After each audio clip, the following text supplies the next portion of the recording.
Most people think networking is about collecting business cards and sending cold DMs. But that's not how you build real connections that can scale your payment processing business.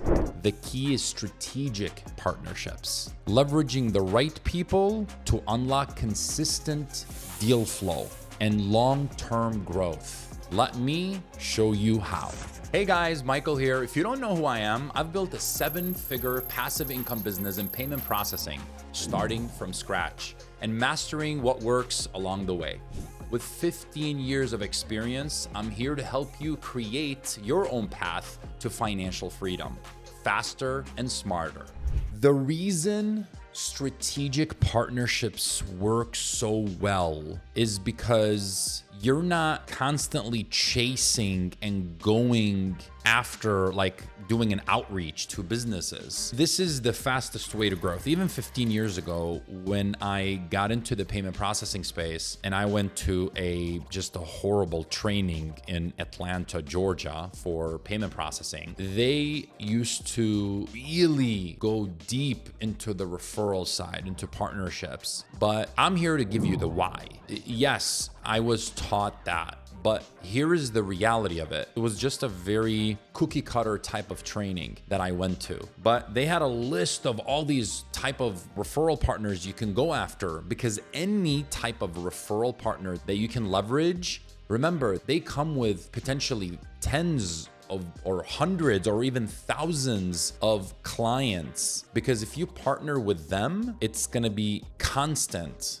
deal flow. Networking will become with potential deals. So that is the fastest way to grow. Like hands down, fastest way. Instead of you going after one account, you can work with money. That is in any payment processing business, any company that I have worked with, that I've talked to, their biggest success comes from multiplication of themselves, whether that's getting partnerships, referrals, or getting agents, partners, right? But it all comes back to partnerships. So that is main thing. And who you should be networking with, I would look at your network to begin with. Look at people that are, whether they're CPAs, accountants, business consultants, coaches, even realtors, commercial realtors that are able to send you business. Those are all potential referral partners. Even software vendors, POS providers. I mean, the list is endless. It is literally endless. So if you're positioning yourself to be the expert that they can go to, boy, does that change the landscape. And a lot of times the tactics I used to use, and I still use, is I try to switch them to become a payment processor. So now instead of going to a liquor store or online e-commerce business, I'm going to the CPA, because that CPA accepts payments, they're a business, or that web developer, or that business coach, or any type of business that could be potential referral source. So they are B2B. I see that as an opportunity, because if I can build a relationship with them and then bring them on as a client and give them the absolute best experience that they will forever remember, that they haven't experienced with anybody else, that is when the rubber meets the road for you, because this is how you can show them, I took care of you. They're going to automatically know and feel, wow, this person can take care of others. So when you pitch them, when you're talking to them and telling them, listen,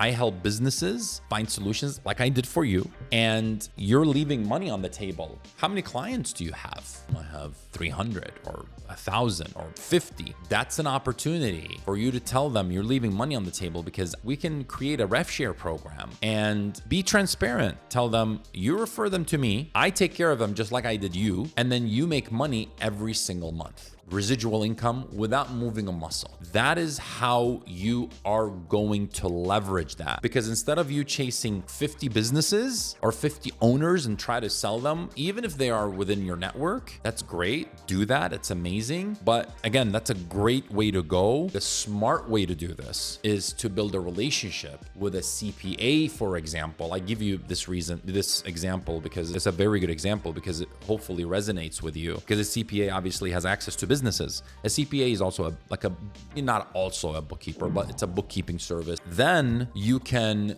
leverage that CPA, and that CPA has access to 50 referrals they can send you. So this is working smart. This is really shifting and approaching the situation from a different lens. And the right way to approach, as I said, is you could talk to them that way and say, for example, don't say, hey, can you send me referrals? No, you want to build that relationship with them first. You want to be able to, let's say you, like I said, change their processing and be able to bring them on. So that is a very, very important way to go, because if you can do that and help streamline their payment processing, the sky is the limit. Because now you're giving them a great experience. Under promise, over deliver. Be available. Give them an experience they're going to rave about, okay? That is very important. And then you can turn one connection into a scalable, almost a referral system, because now you're building long-term relationships. It's a win-win situation, and that is probably one of the best ways you can leverage this. One time I sat down with a web developer, okay? And this web developer, I'm sorry, not a web developer. He was a developer for Salesforce. And we sat down, and he had told me he's a consultant. He consults and develops. So Salesforce is a CRM, and it comes almost like a skeleton way. So you have to build and integrate and make it very like solution driven to your type of industry. So that person, we sat down and I asked him some questions. I said, what do your businesses do? So on and so forth. And he told me about this merchant that he just onboarded not too long ago and finished. And I said, what kind of business was it? He said, it's a travel company, kind of like a travel agency. And I said, okay, great. What did you do for them? We went really deep into what he did, all of that stuff, which again, you want to ask questions, and the more they talk, the better. So then I told him, I was like, where did you choose a payment processor? Like, what did you put them on for payment processing? He said, Stripe. Stripe is where he put them. I said, do you get paid from Stripe? Do you see how I'm hitting the pain points? Because I want them to figure out, like, shit, I'm leaving money on the table, damn it. This is a no-brainer. So now they understand. So I asked them, like, do you get anything out of it? He's like, no, I just put them on, I connect Stripe. They apply with Stripe. Stripe gets them onboarded, approved. And then I take that and then I integrate through Stripe's APIs. And I was like, okay, so you got nothing out of it? He said, no. So I told him, I was like, do you know that you can actually get a rev share from Stripe you can become pretty much a partner of Stripe? And he said, no, I had no idea. I said, okay. So he pretty much left so much money on the table, and he told me that he did not know anything about that. And I said, usually Stripe pays, I believe, 10% on rev share. And I said that equates to, because apparently that travel company does about $50 million in payment processing per year, which kind of irks me right now. I'm just thinking about it. But I told him, I said, you're leaving so much money on the table. 10% out of the 50 million, approximately, give or take, he would have made about $30,000 to $50,000 a year in passive income without moving a muscle, okay? With nothing. He just referred, he onboarded, he did the integration, all of that. It's not like Stripe did anything, and he would have gotten paid. And then I told him about my company called Zenti,